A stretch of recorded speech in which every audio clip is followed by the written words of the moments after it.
Vamos todos tomar os nossos assentos. Vamos. Obrigado.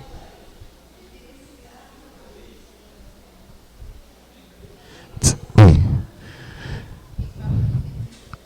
Melhor, né? A gente pode fazer hoje até de janela aberta.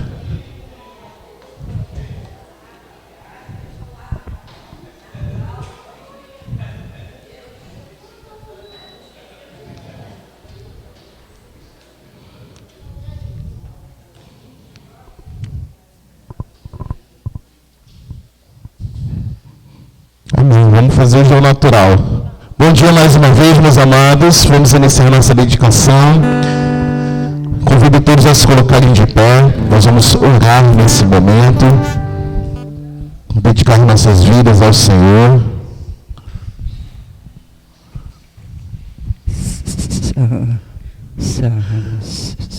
Amém. Aleluia. Te louvamos, ó Deus, por esse domingo. Quero te bendizer, te exaltar. Queremos render louvores a Ti. E te louvar e te agradecer.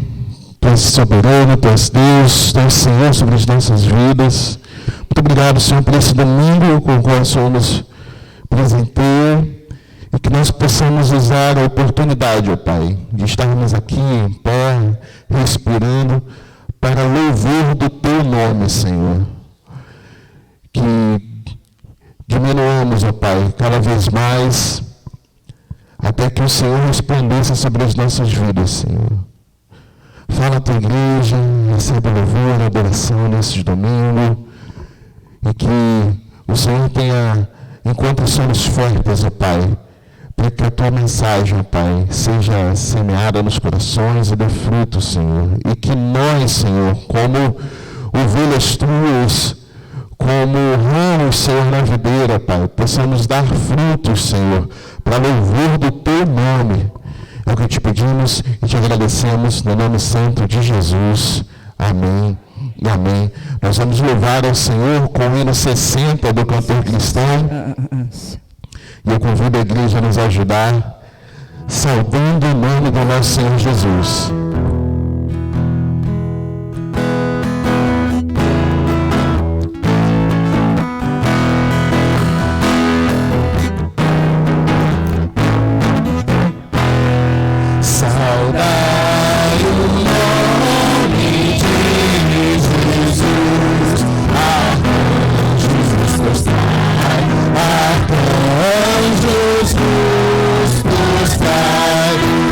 Filho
Vamos aqui na frente.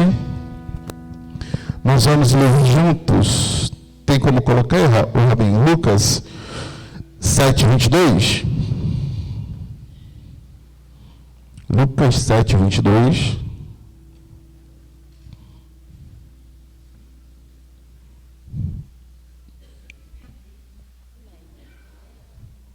Amém. Vamos todos ler juntos? Respondendo então, Jesus disse: E anunciai a João o que tendes visto e ouvido. Os cegos veem, os coxos andam, os leprosos são purificados, os surdos ouvem, os mortos ressuscitam e os pobres anunciar-se o Evangelho. Glórias a Deus. Nós vamos louvar ainda o Senhor com mais um cântico, falando da marca de Jesus sobre as nossas vidas, a marca que Ele deixou quando trouxe, quando veio, como trazendo o seu Evangelho, os sinais e prodígios que Ele fez, aquilo que Ele tem feito nas nossas vidas. Nós temos a marca do Senhor sobre nós, é o que nós vamos cantar nessa manhã.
sou chamado de Deus. Amém. A igreja pode sentar. Meu irmão Natalícia, você vai participar? Isso.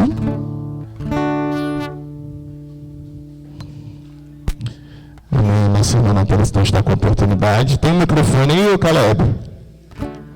Tem sim, amado. Olha a mão do teu pai aí. Amém. Enquanto o microfone da nossa irmã Natalícia está sendo preparado, nós temos alguns motivos de oração e ontem a nossa irmã Paula compartilhou que ela está internada. Compartilhou inclusive no grupo da igreja, né? Que ela está internada, parece com pedra no rim, está usando medicamento, mas parece que a infecção não está retroagindo. Então vamos colocar a vida da nossa irmã Paula nas mãos do Senhor.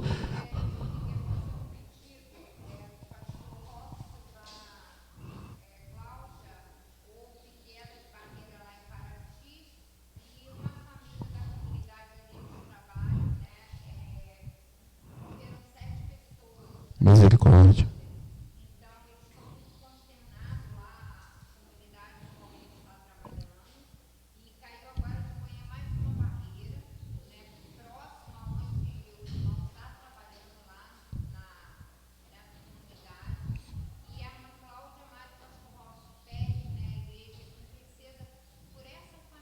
Sim.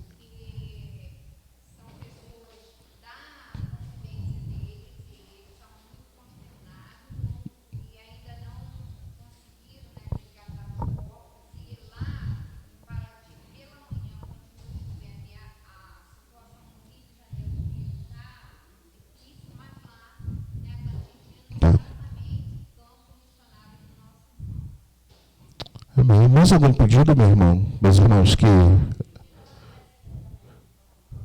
Kézia. Amém.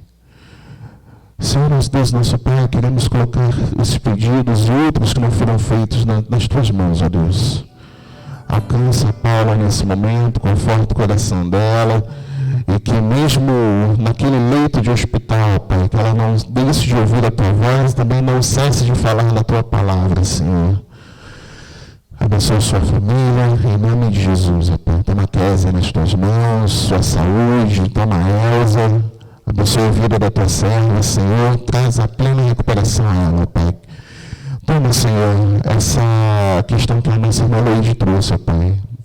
Senhor, de misericórdia, Senhor, porque nós vivemos momentos, Senhor, de tragédia, Senhor, de guerra e tragédia e de confusão, e creio, ó Pai, que os corações nesse momento estão aflitos, ó Senhor, por saberem que seus entes estão soterrados, seus amigos, e não podem fazer nada, Senhor, para resgatá-la, a não ser guardar, Senhor. Tem de misericórdia desse pastor, do seu campo missionário, ó Pai, e que mesmo nesse momento de dor, o teu nome, Senhor, não deixe de ser anunciado, ó Pai. Continua conosco, nos abençoe, nos dê, Senhor, da tua orientação, ó Pai, e que o momento de intercessão, Senhor, não fique só aqui na igreja, Senhor, mas que possamos o tempo todo interceder, Senhor, por aqueles que necessitam do teu socorro, em nome de Jesus. Amém e amém. O Senhor está com a palavra. Amém. Tudo certo? Irmão Robson, bom dia, irmãos. Vocês possam adorar o Senhor comigo nessa manhã.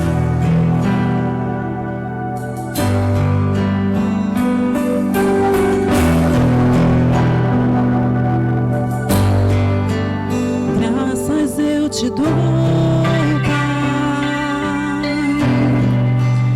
pelo preço que pagou, sacrifício de amor que me comprou, ungido do Senhor, pelos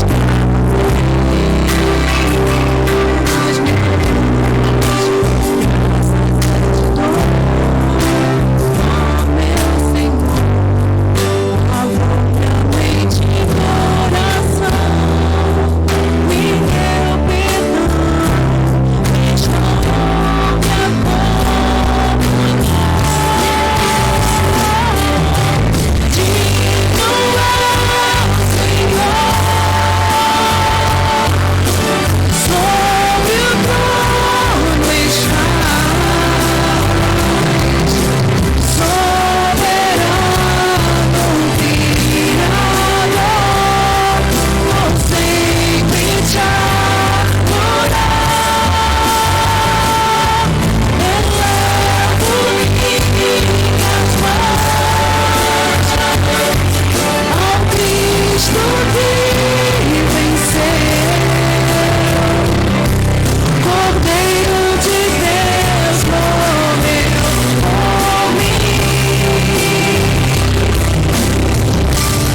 seja o nome do Senhor. Glória a Deus. Amém. Amém. Deus continue abençoando a vida da nossa irmã Natalice. Que possamos anunciar, não só celebrar, mas anunciar esse Cordeiro que se sacrificou por nós e que ressuscitou. A nossa missão é anunciar àqueles que não conhecem a Cristo, que nós servimos ao Cordeiro que ressuscitou, que Ele se sacrificou pela nossa vida e pela vida deles que não conhecem a Cristo, para que Ele pudesse resgatá-lo. E falando nisso, nós vamos agora lembrar do nosso período, do nosso mês de missões. Eu vou convidar a igreja a se colocar de pé. Nós vamos falar o tema e a divisa e vamos cantar o hino oficial desse mês, que é o do mês de missões. Mas eu quero que a igreja repita comigo, bem animado o nosso tema. Vamos todos juntos, o tema do mês é Viva a Compaixão. A igreja repete comigo, vamos lá. Viva A compaixão. Amém. Vamos todos ler a divisa, que é...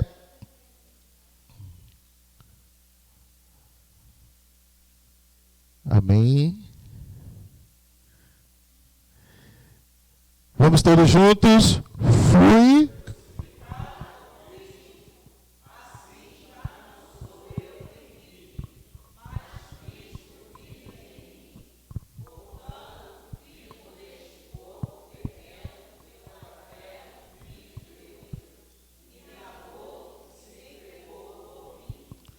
Amém. Gálatas 2:20, enquanto a equipe de louvor já está vindo aqui à frente. Você que trouxe seu dízimo, a sua oferta, você que trouxe a sua oferta de missões, você pode trazer agora de manhã? Ô glória! Ô glória! Amém. Meus amados, nós temos empada sendo vendida agora e à noite também teremos empada missionária, R$5 apenas. Você que quer levar o seu lanche para casa, já garantiu o seu lanche da tarde ou aquele lanchinho pós-EBD, vai garantir agora. E à noite você quer garantir o seu pós-culto também. De quem? É maravilhosa. Da tia Ilza? Amém. A Michelle está pedindo 2 aqui para separar, hein, por favor. E a Ângela está trabalhando com pizza sobre encomenda. Tem que encomendar, meus irmãos, para a gente não fazer um volume maior. Mas será todo mês de abril. Você que perdeu hoje, como eu, você que perdeu hoje, domingo que vem ela vai fazer de novo, ou seja, durante todo o mês de abril. Então é só mandar lá um zap para a irmã Ângela para ela reservar o seu já para os próximos domingos. Amém. Nós vamos louvar ao Senhor. Você que trouxe seu dízimo, sua oferta, traga aqui à frente em nome de Jesus.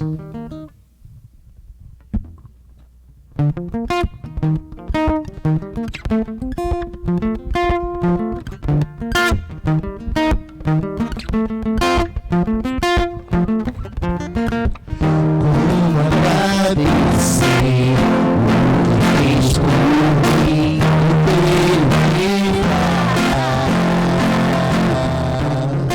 Somente Deus assim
minhas mãos, vivendo com paixão.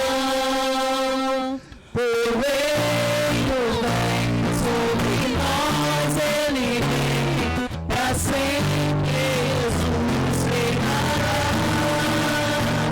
As nações ele é rei, não há outro igual. Pra sempre eu vou cantar. Teu reino vem sobre nós, ele vem pra sempre. Jesus reinará. As nações ele é rei, não há outro igual. Pra sempre eu vou cantar. Jesus é rei, mas Cristo vive. Jesus é rei, eu vou com Cristo até o fim. Não vivo mais eu, mas Cristo vive em mim. Minha vida eu entrego e vou com Cristo. Teu reino vem sobre nós, ele vem pra sempre. Jesus reinará.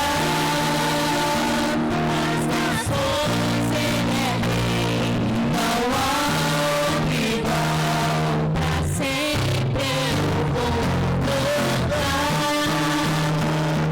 Teu reino vem sobre nós, ele vem pra sempre. Jesus reinará.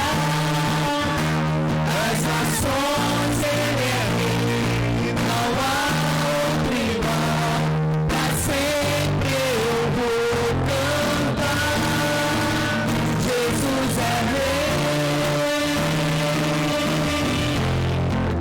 Jesus é rei.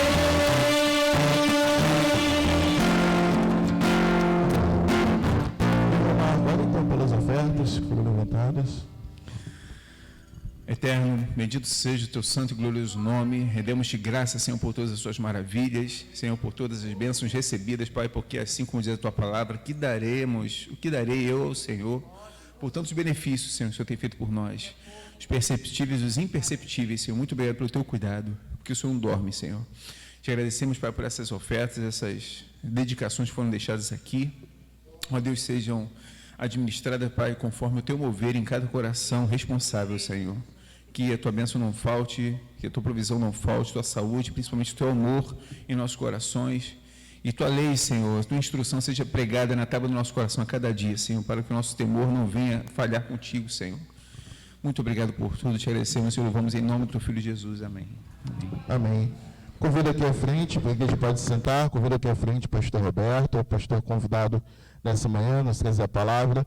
O Robson, se puder mandar o álcool ou o microfone. Amém.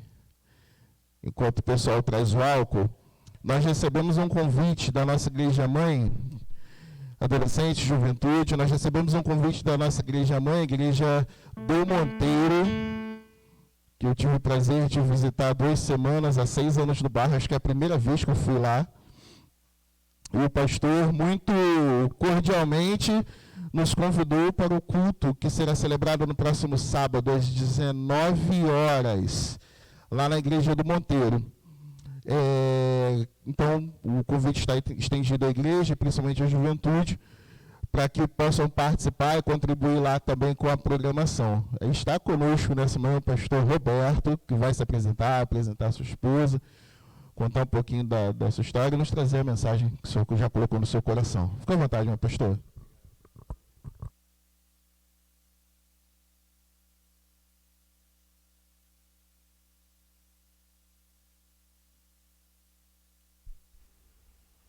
Alô, som.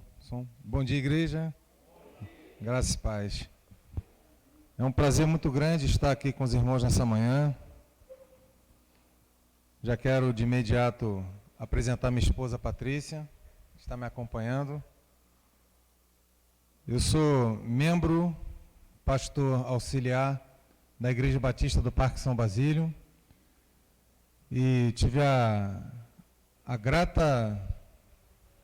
a grata surpresa de encontrar a irmã Lourdes, irmão João, parentes de pessoas conhecidas, muito queridas lá da nossa igreja, a família da irmã Sandra, irmão João, muito feliz de conhecê-los. Lá na Igreja Batista do Parque São Basílio,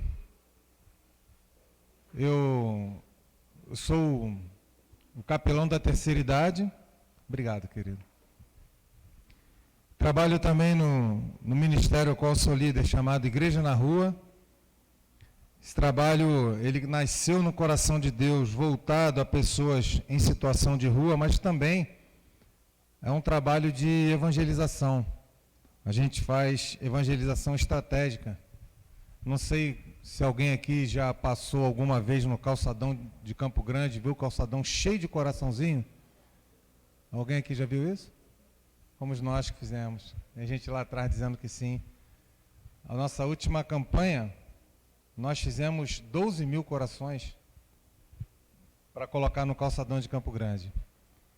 E, além desse trabalho, eu ainda também tenho um trabalho de evangelização através de esporte, ao qual eu dou aula de jiu-jitsu lá na nossa igreja. Tá? Estou assim gordinho, mas eu sou professor de jiu-jitsu. E a gente traz bastante adolescentes, jovens e adultos, e estamos ali já há 7 anos com esse trabalho, que tem rendido frutos maravilhosos. Famílias que vêm para a igreja porque uma criança, um adolescente começou a frequentar, e aí a gente já indica para mensageiras do rei, para os embaixadores, daqui a pouco a família está vindo e tem tido frutos maravilhosos. Trago um abraço do meu pastor Valdemir Alves da Silva, que ficou muito feliz com esse convite que a igreja nos fez. E, resumidamente, é isso. Sou casado, tenho 5 filhos. Minha filha mais velha também já é casada. Tenho uma netinha de 3 anos, que é a minha paixão. E, resumidamente, é isso. Se alguém quiser me perguntar alguma coisa, fique à vontade. Eu estou aqui para conhecer os irmãos, para que os irmãos também me conheçam. Tá? Vamos abrir nossas Bíblias. Convido os irmãos a abrirem suas Bíblias na primeira carta de Paulo aos Coríntios, capítulo 1.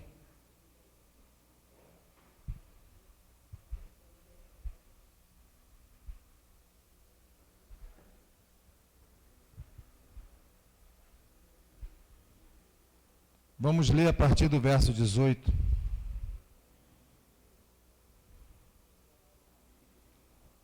Estou colocando meu celular aqui do lado porque a vista já não está tão boa assim. Bom, a versão que eu vou ler para os irmãos é versão revista e ampliada, mas creio que dá para acompanhar ali perfeitamente. Amém? Todos acharam? Primeira carta de Paulo aos Coríntios, capítulo 1. Vamos ler do verso 18 em diante.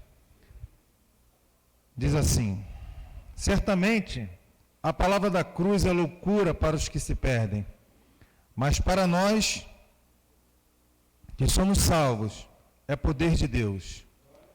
Pois está escrito: destruirei a sabedoria dos sábios e aniquilarei a inteligência dos instruídos. Onde está o sábio? Onde o escriba? Onde o inquiridor deste século? Porventura não tornou Deus louca a sabedoria do mundo?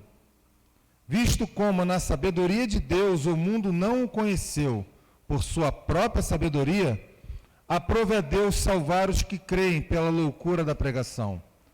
Porque tanto os judeus pedem sinais, como os gregos buscam sabedoria. Mas nós pregamos a Cristo crucificado, escândalo para os judeus, loucura para os gentios. Mas para os que foram chamados, tanto como gregos como judeus, pregamos a Cristo, poder de Deus e sabedoria de Deus, porque a loucura de Deus é mais sábia do que os homens, e a fraqueza de Deus é mais forte do que os homens. Vamos orar mais uma vez. Pai Santo, querido Deus, obrigado por essa manhã. Obrigado, Deus, por essa igreja. Obrigado, Deus, por cada família aqui representada. Obrigado, Deus, por cada membro. E também te agradeço, Senhor, pela tua palavra lida. Palavra esta que é lâmpada para os nossos pés, é luz para o nosso caminho. Palavra que nos remete à cruz. Obrigado pela cruz, Senhor. Obrigado porque Jesus Cristo se entregou ali por nós. E agora, Deus, te pedimos nesta manhã que o Senhor possa nos iluminar, trazendo sobre nós a repreensão da tua palavra, mas também instrução para que cresçamos e nos tornemos, Senhor, servos melhores, cristãos melhores. Que não seja eu falando, Senhor, mas que teu Espírito possa falar à igreja. Que eu seja simplesmente, Pai, um mero instrumento nas tuas mãos. Nos abençoe, Senhor. Receba o nosso louvor, a nossa adoração. E fale, Pai, fale através dos meus lábios, para a honra e glória do teu nome. Amém e amém. Meus irmãos, eu vou contar duas historinhas para vocês, muito rápida, muito curta, mas que reflete de uma forma didática o que o apóstolo Paulo estava querendo dizer para a igreja de Corinto, quando ele escreveu essa carta. Eu tive um vizinho, ele morava de frente para a minha casa, muito idoso. O nome dele era Seu Basílio, coincidentemente o nome da minha igreja. Ele era bem idoso, tinha perto dos seus 90 anos aproximadamente. Seu Basílio, ele tinha um Fusquinha 66, inteiro, original. Eu sou apaixonado por carros antigos. E o Fusquinha dele, toda vez que eu via, eu parava para contemplar, porque o carro era intacto. Certa manhã eu estava limpando a minha calçada, Seu Basílio chegou com o Fusquinha dele. A gente se cumprimentou, aí eu parei para paquerar o Fusquinha, né? Fiquei olhando. Ele morava bem em frente à minha casa. Ele foi tentar colocar o Fusquinha para dentro, ele não conseguiu, ele raspou o paralama no muro. Eu fiz exatamente. Aquilo doeu no meu coração, sabe? Falei, caramba, não acredito que eu estou vendo isso. Não acredito que eu estou vendo isso. Seu Basílio saiu, olhou, entrou no carrinho de novo, tentou manobrar, encostou de novo. Aí eu me aproximei. Falei, Seu Basílio, o senhor gostaria de uma ajuda? Ele olhou para mim e falou assim, meu filho, quero sim. Eu não estou mais conseguindo manobrar o carro direito, perdi um pouco do reflexo, da noção. Você pode guardar o carro para mim? Eu falei, pô, lógico, né? Pô, minha paixão. Cara, entrei naquele Fusquinha, aquele volantinho fininho, original, o interior do carro intacto. Que perfeição. Coloquei o Fusquinha para dentro. Falei para ele, Seu Basílio, quando o senhor precisar, pode me chamar. Meus irmãos, eu nunca mais vi aquele carro andando. Foi a última vez que eu vi aquele carro andando. Passou-se um tempo, o Seu Basílio faleceu. Ele era bem idoso, bem idoso. Alguns anos depois, um dia eu conversando com o neto dele, que morava numa casa atrás da casa dele, eu perguntei para ele, Cláudio, Fusquinha do seu avô, cara. Ah, eu vendi aquilo. Foi, você vendeu? Ah, apareceu um rapaz aí, me ofereceu R$1.500, eu vendi. Olha, meus irmãos, foi a segunda facada no meu coração. Foi a segunda facada no meu coração. A segunda história que eu quero contar é a respeito de Charles Spurgeon, considerado o príncipe batista, um dos maiores pregadores batistas da história. Um dia aquele pastor visitou uma irmãzinha, membro da igreja dele, bem idosa também, bem idosa. E naquela visitação, eles conversando, o pastor Charles olhou para um quadro que estava na parede da casa dela. Uma casa muito simples, uma casa muito humilde. E aquele quadro se destacava na sala.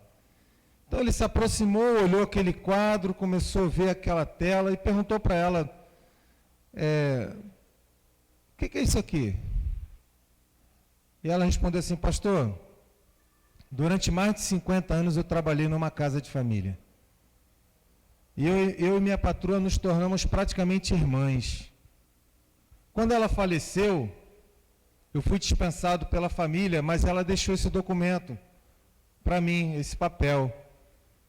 E eu tinha tanto apego a ela, a gente era tão amiga, a gente era praticamente irmãs, que eu decidi colocar esse papel numa moldura. Para toda vez que eu olhar para esse papel, eu poder me lembrar daquela minha irmã, daquela minha amiga. O pastor olhou o quadro mais detalhadamente, virou para ela e falou assim, a irmã me permite pegar esse quadro e levar para algumas pessoas especialistas darem uma olhada? Ela falou assim, não, pastor, pelo amor de Deus, essa é a única lembrança que eu tenho da minha amiga. Ele falou, olha, eu me responsabilizo. Eu vou cuidar com todo carinho como a irmã cuida. Olha, se o senhor me prometer que... Não, pode deixar comigo. Ele levou aquele quadro, levou para umas pessoas especialistas darem uma olhada e voltou. E perguntou para ela assim, quanto tempo esse quadro está na sua parede? Já tem 10 anos. Aí ele falou assim, olha, a sua amiga deixou para a senhora uma casa. Sua amiga deixou para a senhora uma certa quantia em dinheiro. Que a senhora ia ter uma vida muito confortável. E esse documento é um documento de posse desses bens que ela te deixou. Aquela senhorinha não sabia disso, porque ela era analfabeta. Meus irmãos, o que essas duas histórias trazem para a gente nessa manhã? Essas duas histórias, elas se vertem no seguinte sentido. O meu vizinho não sabia o valor daquele Fusca. Tanto o valor comercial quanto o valor sentimental. Ele vendeu aquele Fusca por uma mixaria. Ele não sabia o real valor daquele carro. A segunda história remete ao mesmo pensamento. Aquela irmãzinha não sabia o real valor daquele papel. E nos ambos os casos, tanto aquele Fusquinha quanto aquele documento riquíssimo, eram meros objetos. Para quem olhasse para eles e não sabia o verdadeiro sentido, o verdadeiro valor que aquilo representava. O apóstolo Paulo estava em Éfeso, quando ele recebe notícias da igreja de Corinto. Chega até o apóstolo Paulo as informações de que a igreja estava dividida. Existiam alguns grupos dentro da igreja. Chegaram a formar partidos dentro da igreja. Pelo menos 4 partidos se formaram dentro da igreja de Corinto. Eles brigavam por status, por posição, quem era melhor do que quem sabia mais do que o outro, quem era mais crente, mais fervoroso, mais santo. E esse era o retrato da igreja de Corinto naquele momento. A ceia, os mais abastados chegavam mais cedo, tomavam a ceia e deixavam aqueles que não tinham condições de levar o alimento fora da ceia. A igreja estava rachada, estava dividida.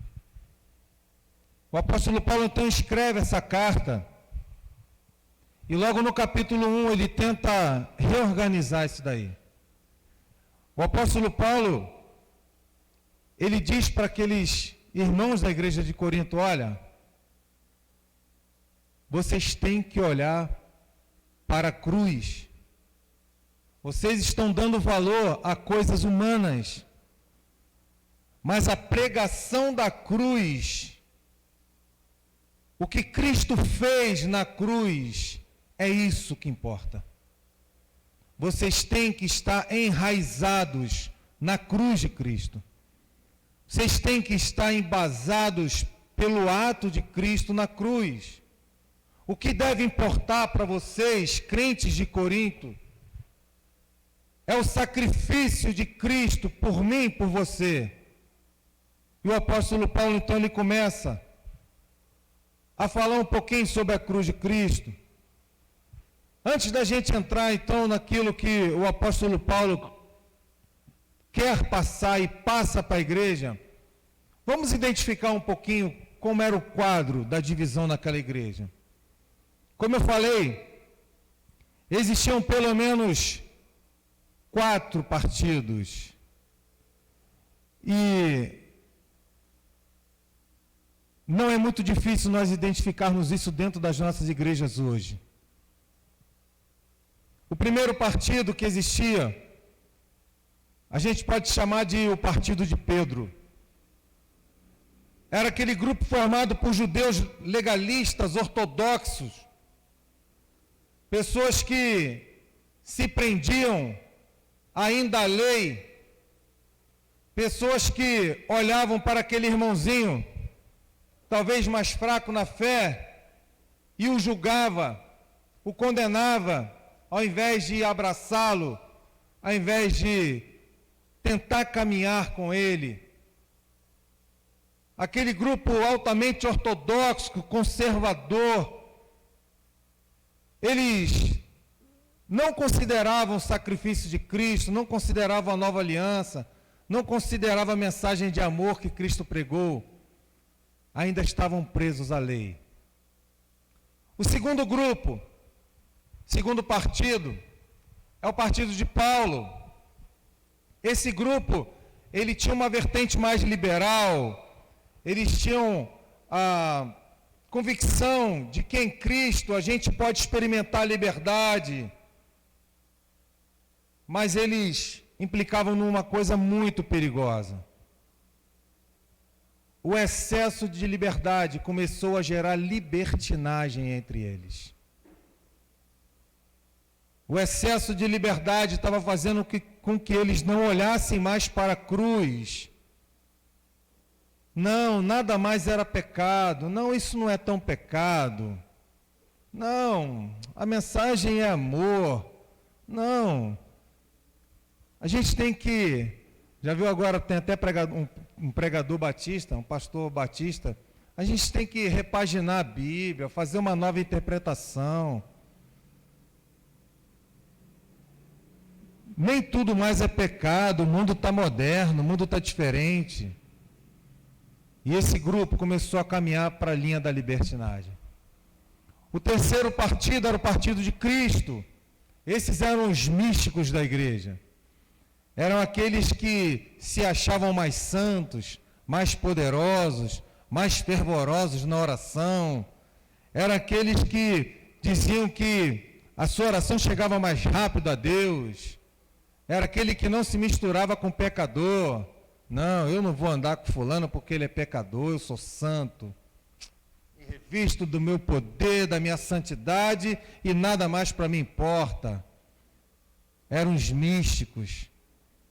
Esses místicos, normalmente eles gostavam de revelações, gostavam daquelas orações com efeito, cheio de palavras, de línguas.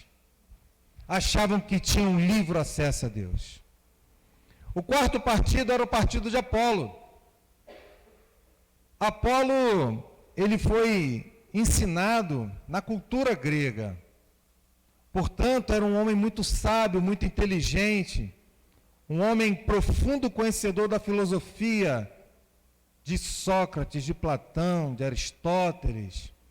Esse grupo era caracterizado pela relativização das coisas.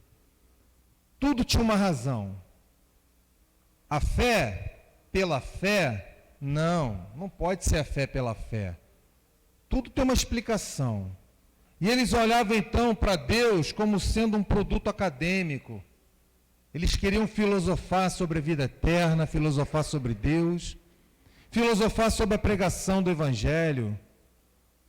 a cruz, Jesus ressuscitou, será que foi bem assim? Será que isso não foi um jogo de palavras? Será que... E será? Era aquele grupo que se movia pelas perguntas, pelos questionamentos. Eles achavam que tudo passava pelo campo da razão. Tudo tem um porquê. E o apóstolo Paulo, então, ele vem e trata de corrigir esses problemas, mostrando que todos tinham, assim como nós até hoje, temos que estar enraizados na cruz. Temos que olhar para a cruz como sendo a obra de Cristo, redentora para todos nós. Não importa de que lado você esteja, não importa como você pense, não importa aquilo que você tenha como convicção. Não importa de que lado você esteja, você tem que olhar para a cruz, você tem que olhar para o sacrifício de Cristo, e é isso que o apóstolo Paulo vem mostrar para nós nesta manhã. Hoje a igreja busca um pastor, a igreja passa por um processo de sucessão pastoral. Pessoas diferentes vão chegar aqui e vão falar nas suas mensagens. O pedido que eu faço à igreja com todo amor e carinho, olhe para a cruz. Se atente no sacrifício de Jesus Cristo. Porque quem morreu por mim, queridos, quem morreu por você, foi Jesus Cristo. Mais na frente o apóstolo Paulo vai dizer, não importa se você é de Paulo, se você é de Apolo, olhe para a cruz. Nossa redenção está na cruz.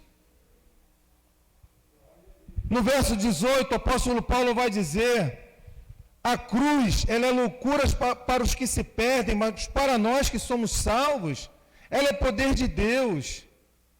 Meus irmãos, o mundo não entende a cruz. O mundo acha que a cruz é um absurdo. Como eu falei, pessoas relativizam a cruz. Não é possível. Um homem morreu e seus pecados estão perdoados. Que história é essa? Como assim? Como alguém pode morrer e 3 dias depois ressuscitar? Não foi bem assim que aconteceu, não. E vocês jovens, vocês estudantes, vocês que têm uma vida acadêmica, que estão dentro de universidades, vocês sofrem isso muito mais do que nós que já passamos por essa fase. Porque percebam, meus irmãos, dentro das universidades, esses são um reduto de pessoas que se acham muito mais inteligentes do que todos os outros seres humanos. Hoje, a concepção cristã dentro da educação é de uma visão banalizada do Evangelho, banalizada da religião. Temos hoje dentro das universidades, dentro dos campos acadêmicos, pessoas frias à pregação do Evangelho. Pessoas que não entendem. Pessoas que acham absurdo. Pessoas que vão dizer que não foi bem assim. Pessoas que vão querer filosofar sobre a pregação da cruz. Você vê que o número de ateus dentro das universidades é muito gigante. Pessoas que hoje são preparadas para lecionar jovens, adolescentes, eles vêm sendo massificados com esse pensamento de que a cruz não existiu, Cristo não existiu. Mas, meus irmãos, nos versos 19 e 20, o apóstolo Paulo, ele fala que esse tipo de sabedoria vai ser consumado. Olha o que está escrito. Pois está escrito, destruirei a sabedoria dos sábios e aniquilarei a inteligência dos instruídos.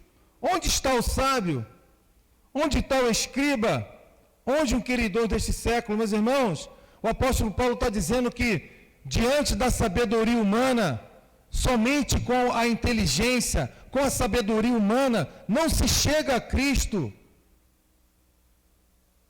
O apóstolo Paulo, como diz aqui, pois está escrito, ele está citando Isaías 29:14.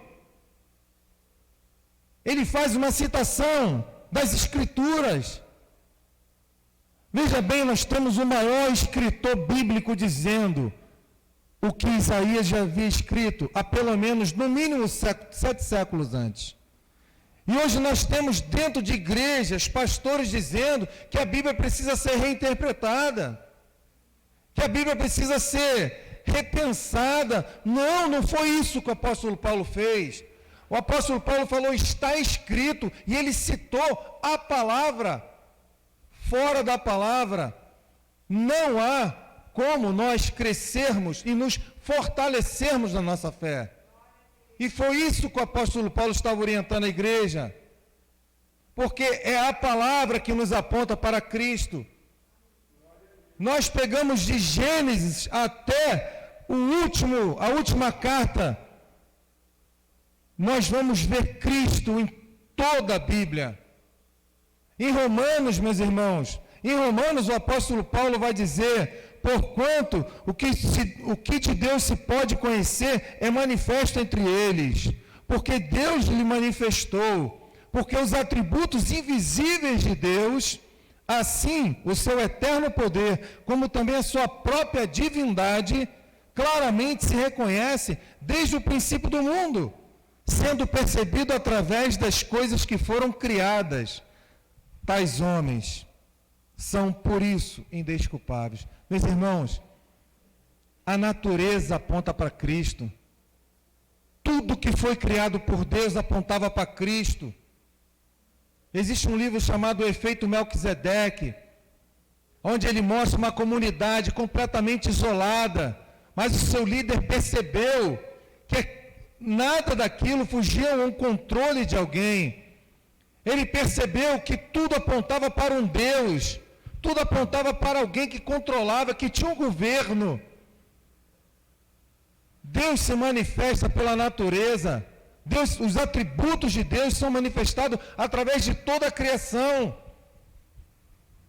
Quem diz que não percebe Deus através das coisas que Deus criou, através da palavra, é indesculpável. Por isso que então o apóstolo Paulo vai dizer no verso 21, visto como na sabedoria de Deus o mundo não o conheceu por sua própria sabedoria, aprove a Deus salvar os que creem pela loucura da pregação. E é por isso que hoje nós temos acesso à palavra através de pregadores que baseiam a sua mensagem na palavra de Deus. Por isso que você está aqui nesta manhã ouvindo essa mensagem. É por isso que nós temos hoje as igrejas, pregadores, que pregam a Cristo, Cristo crucificado, Cristo ressurreto. O mundo não entende isso, meus queridos. O mundo não entende essa mensagem, o mundo não aceita essa mensagem. O apóstolo Paulo, ele aponta para 3 perspectivas a respeito do Messias. A primeira e a segunda estão no verso 22. Porque tanto os judeus pedem sinais, como os gregos buscam sabedoria. Meus irmãos, os judeus acompanharam Jesus Cristo durante todo o seu ministério. Líderes, fariseus, pediam milagres a Cristo o tempo todo. Senhor, faz um milagre. Senhor, faz mais um milagre. Senhor, por favor, Deus, queremos ver milagre para termos certeza que o Senhor de fato é o Messias. Meus irmãos, a gente tem hoje igrejas que fazem cultos em cima de milagres.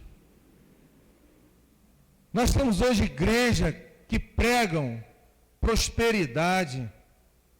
Nós temos hoje igrejas que não falam mais da cruz, não falam de pecado.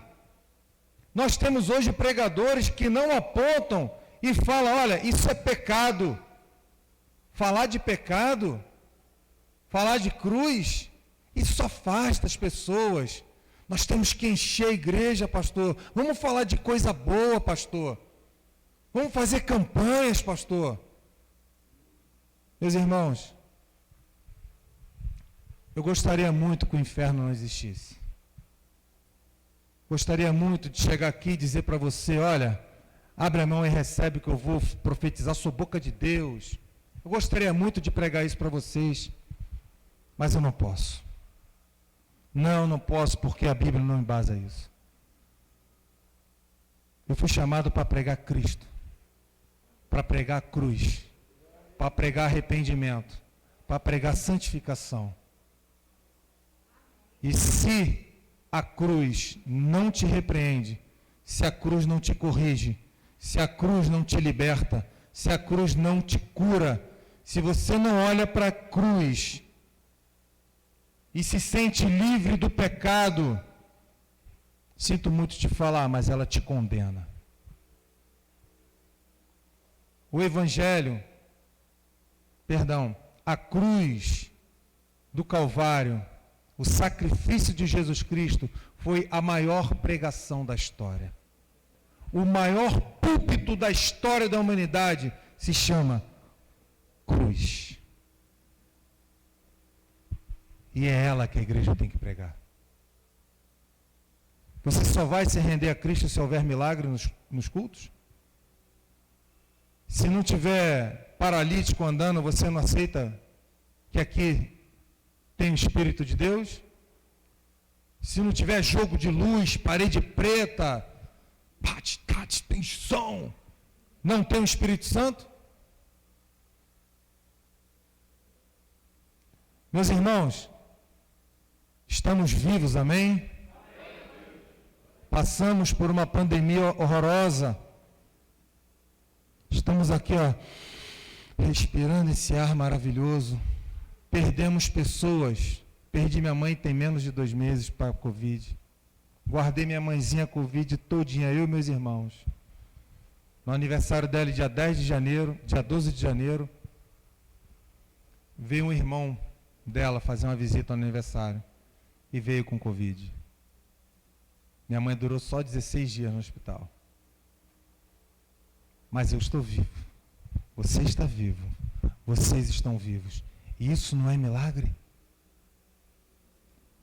Estamos respirando um ar de graça que dinheiro nenhum no mundo compra. Isso não é milagre? Olhe para a cruz de Cristo e entenda que este é o milagre que te salvou. Não é prosperidade que te salva. Não é esperar milagre que te salva. É a cruz. Eu matei Jesus Cristo, você matou Jesus Cristo. Os nossos pecados crucificaram Jesus. E Ele, por amor, se entregou. Ele nos amou apesar de quem nós somos. E esta é a mensagem que a igreja tem que se prender, se enraizar. É a cruz. Esta é a mensagem que a igreja tem que passar, queridos. Essa mensagem não envelhece. Essa mensagem não fica ultrapassada. Não tem prazo de validade. Nós temos que pregar a cruz. De tanto pedir milagres, Jesus Cristo se dirigiu àqueles fariseus em Lucas 11:29 e falou: geração perversa, vocês pedem sinais, mas nenhum sinal será dado, senão de Jonas. E mais lá no finalzinho, do verso 32, ele fala: e eis aqui quem é maior do que Jonas. Assim como Jonas ficou 3 dias no ventre do peixe, Jesus Cristo ficou 3 dias. 3 dias. E no 3º dia ele ressuscitou. E se ele não ressuscitasse, querido, o apóstolo Paulo vai dizer, seria vã a nossa fé. E é isso que a gente tem que pregar, queridos. É isso que vocês têm que ver no pregador. Um pregador que pregue a cruz. Um pregador que pregue Cristo morto, Cristo ressuscitado. Mas também o apóstolo Paulo fala de um segundo grupo, uma segunda perspectiva, que são os gregos, os gentios.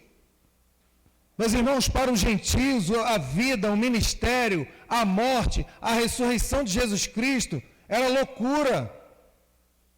Era loucura. Eles estavam acostumados com a filosofia, tudo pela razão, Aristóteles, Platão. Lembra aquela frase, só sei que nada sei? Tudo é pela relativização humana, tudo pela razão, tudo deve ser questionado, tudo deve ser filosofado. Um homem nu, escarnecido, zombado, pregado numa cruz, vai te salvar do inferno? Isso é loucura. Isso não cabe. Não existe razão para você acreditar numa mensagem dessa. Assim pensavam os gentios. Assim pensavam aqueles que achavam que a cruz era uma loucura. Eles achavam que iam ser salvos através de construções racionais. Eles eram humanistas. Portanto, eles não entenderam a mensagem da cruz. Mas Paulo, ele vem com uma argumentação no verso 23, aonde ele embasa aquilo que eu estou falando. Mas nós pregamos a Cristo crucificado, escândalo para os judeus e loucura para os gentios. Meus irmãos, os judeus tinham uma perspectiva do Salvador, do Messias, que ele ia vir como um grande general, como aquele homem que ia comandar os judeus contra Roma. Os judeus já tinham deixado de ser uma nação, tinham sido dominados por Roma. Eles achavam que o Messias ia vir como um grande general, ia guerrear, ia devolver aquele poder que os judeus tinham. Aí vem um bebezinho que nasce de uma virgem, que tem que fugir para não morrer. Passou seus primeiros dias numa manjedoura, cresceu como pobre, ajudando o seu pai numa carpintaria. É esse o Messias? Não. Não é esse o Messias que a gente espera. Os judeus se escandalizavam quando Jesus Cristo falava: eu sou o caminho, eu sou a verdade, eu sou a vida. Isso para eles era escândalo. Morrer, ressuscitar, morte de cruz, libertação, cura, salvação, não tem como. Isso é armação, assim pensavam os gentios. Eles armaram tudo aquilo ali, todo aquele teatro, não. Isso aí é sentido figurado. Não foi bem assim que aconteceu, assim pensavam os gentios. Mas no verso 24, existe uma terceira perspectiva. Mas para os que foram chamados, tanto judeus como gregos, pregamos a Cristo, poder de Deus e sabedoria de Deus. O apóstolo Paulo estava apontando para os salvos. Para nós que somos salvos, a cruz é a sabedoria de Deus. Para nós que somos salvos, a cruz é amor de Deus. Para nós que somos salvos, a cruz é a maior mensagem de salvação e a maior prova do amor de Deus para a humanidade em toda a sua história. Para nós que somos salvos, a cruz de Cristo é sabedoria e poder de Deus. Cristo, 100% homem, 100% Deus, nunca pecou, viveu uma vida reta, subiu na cruz, e isso nos redimiu dos nossos piores pecados. Isso me lavou de quem eu era, isso te lavou de quem você era. Que amor é esse?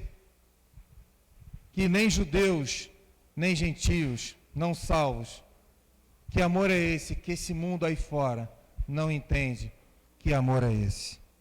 Em Colossenses 2:3, O apóstolo Paulo vai dizer: em Cristo estão escondidos todos os tesouros da sabedoria e do conhecimento. Mas como eu disse, meus irmãos, o homem com a sua limitação, ele se detém na sua própria capacidade.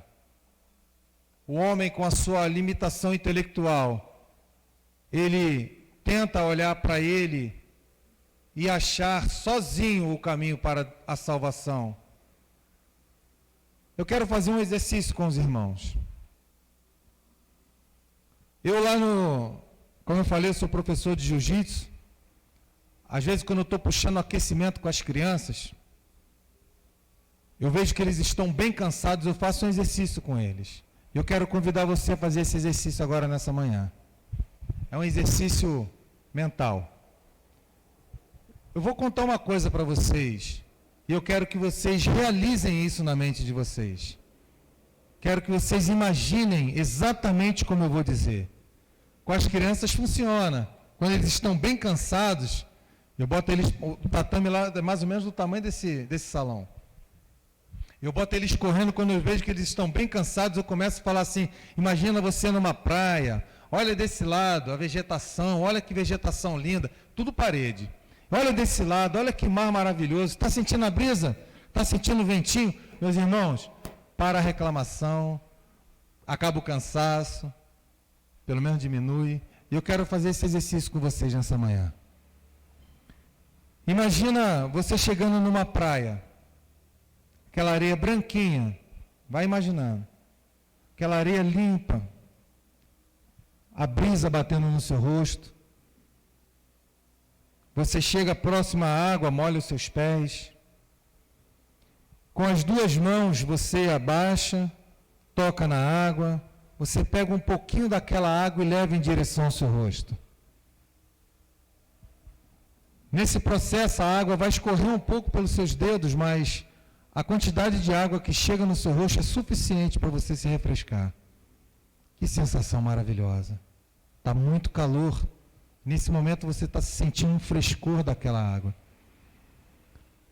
Só que você para de olhar para aquela água próxima dos seus pés e agora você levanta os seus olhos e olha o tamanho do mar que está na sua frente. Queridos, esta água que você pegou com suas mãos, mas que escorreu pelos seus dedos, essa água ela representa aquilo que com a sua própria capacidade, aquilo que você acha que com o seu próprio intelecto você consegue chegar a Deus. Mas quando você levanta os olhos e contempla aquele mar gigantesco, é aquilo que Deus tem preparado para mim e para você. Esse oceano infinito, gigantesco, é o reino de Deus para todos nós. Aquele oceano cheio de vida, aquele oceano lindo, é o reino de Deus que Ele tem preparado para aqueles que olham para a cruz, entendem o sacrifício de Cristo e aceita Jesus Cristo como seu Senhor e Salvador e vive essa verdade. É isso. É nisso que vocês, como igreja, em nome de Jesus, têm que pregar e buscar em um pregador. E que Deus abençoe essa igreja. Que Deus possa fazer prosperar o rosto dele sobre cada um de vocês. Que Ele cuide de vocês. Que Ele cuide dessa igreja que é a menina dos seus olhos. E que Deus nos abençoe. Amém.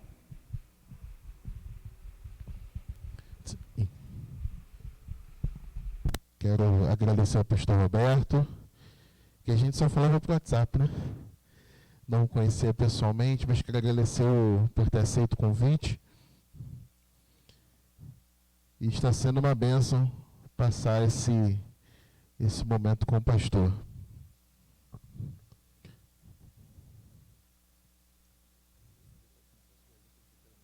Sim. Amém. Deus abençoe o pastor Roberto e a sua família.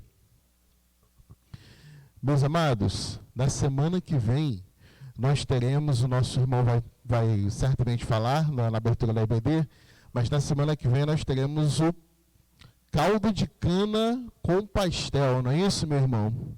Caldo de cana com pastel. Quando o irmão vier fazer a abertura da EBD, vou pedir ao irmão que passe os detalhes para a igreja. E está rolando no grupo de WhatsApp a nossa lista de café da manhã do domingo de Páscoa. Nós não vamos, como nos outros anos, amanhecer às 6 da manhã aqui. Mas às 7 da manhã nós estaremos aqui para tomar um café da manhã juntos, celebrarmos a ressurreição do nosso Senhor, anunciar o Evangelho e tomarmos um café da manhã abençoado. Essa lista está correndo no grupo de WhatsApp. Essa lista também está impressa aqui com a nossa irmã Deise. Então, você que ainda não pegou o seu item, você vai, assim que nós acabarmos, assim que daquele tempo do cafezinho, você vai procurar a irmã Deise para poder tirar a sua lista. Ainda temos bastante itens. E eu conto com os irmãos para que nós possamos ter não só um café da manhã abençoado, mas uma igreja com um número bem representativo no dia, para que possamos desfrutar desse momento juntos. Amém. Eu quero convidar então o nosso irmão João para fazer a abertura da EBD. Após, nós teremos aquela pausa do nosso cafezinho. Deus abençoe a todos. Bom dia, amados. Deus abençoe a sua vida, pastor. Continue pregando a palavra da cruz. Sem a cruz, nós não somos nada mesmo.